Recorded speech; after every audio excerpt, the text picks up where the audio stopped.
월성 1호기 폐쇄 결정에 대한 감사 결과는 문재인 정부의 탈원전 정책과도 연결돼 있는 만큼 정치권 또한 촉각을 곤두세웠습니다. 여야의 반응은 극명하게 엇갈리고 있는데요. 자세한 상황 국회에 나가 있는 취재 기자 연결해서 들어보겠습니다.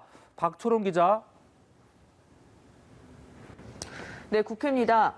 민주당은 탈원전 정책 기조를 그대로 유지하겠다는 방침을 재확인했습니다. 그러면서 이제는 소모적인 논쟁을 멈추자고 강조했습니다.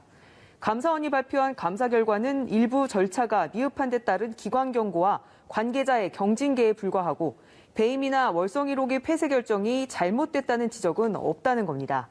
신영대 대변인은 통상적인 감사에 불과한 이번 감사를 마치 에너지 전환 정책의 심판대인 양 논란을 키운 국민의힘과 감사원에 유감을 표한다고 밝혔습니다.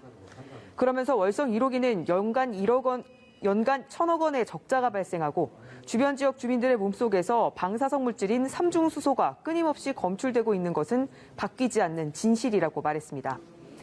반면 국민의힘은 이번 감사 결과에 대해 결국 탈원전이 허황된 꿈이었음이 증명됐다고 밝혔습니다. 원칙을 무시하고 근거 없이 추진됐던 문재인 정부의 탈원전 정책에 대한 실질적인 사망 선고라고도 했습니다. 윤희석 대변인은 감사원 감사를 방해하기 위한 많은 비위 행위가 있었음에도 감사 결과가 진실을 말해줬다면서 이제 탈원전 명분은 사라졌다고 밝혔습니다. 정의당은 문재인 정부의 탈원전 정책 발표 이전에 이미 법원에서 월성 1호기 폐쇄 판결이 난 상황이란 점을 잊지 말아야 한다면서 정치권의 공세 자제를 촉구했습니다. 조혜민 정의당 대변인은 안전성을 도외시하고 경제성에 집착하는 사고방식이야말로 개발 독재의 잔재라면서 구시대적인 정치 공세를 멈추고 국민 안전을 우선해준 에너지 정책에 힘쓰길 바란다고 밝혔습니다. 네, 다음 이슈도 알아보죠. 추미애 법무장관의 수사 지휘권 발동으로 라임 옵티머스 사건을 둘러싸고 여야의 공방이 더욱 거세지는 모습입니다. 오늘은 국민의힘 주호영 원내대표가 공수처와 특검을 동시에 하자 이런 제안을 내놨다고요? 네, 그렇습니다. 오늘 아침 국민의힘 주호영 원내대표가 공수처를 설치하되 라임과 옵티머스에 대한 특검을 동시에 하자 이렇게 민주당을 향해서 제안했습니다. 단 공수처의 수사권과 기소권 분리 등 공수처 법에 포함된 몇 개 조항은 손을 봐야 된다고 단서를 달았습니다.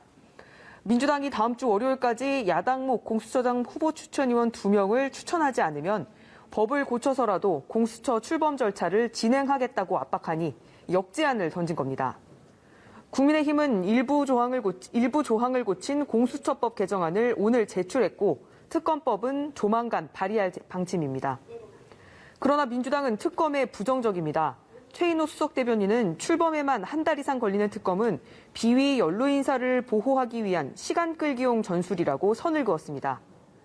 추미애 장관의 수사 지휘를 놓고도 여야 대립이 팽팽합니다. 민주당 신동근 최고위원은 향응을 받은 검사가 라임 수사를 주도했다는 의혹이 일부 사실로 확인되고 있다면서 수사 지휘권 발동은 적절한 조치라고 평가했습니다.